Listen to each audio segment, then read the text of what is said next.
Well, what was interesting here is that we saw every minute of the trial.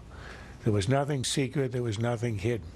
So for all of those who want to make this into a racial incident, an example of racial prejudice, answer this. Where was the racial taint in those hours and hours of that trial? Where was the bias?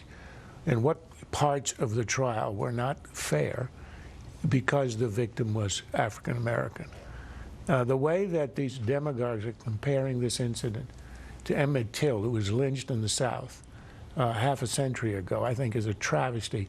And it's a desecration of the memory of Emmett Till, who was a victim of real brutal racism in a country that at the time had legalized racism.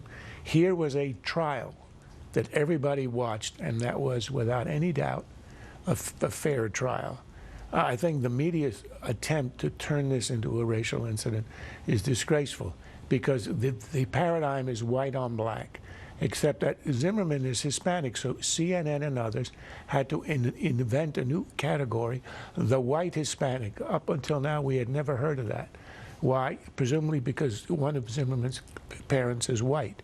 Well, that also applies to the President of the United States, which means, is he a white African-American? This is an absurdity, and it's also a disgrace. I thought the President's statement was exemplary. Yeah, he tried to get in, a promo for gun control, but that's minor offense. I mean, on the major issue of race, I thought he handled it extremely well. It was a tragedy.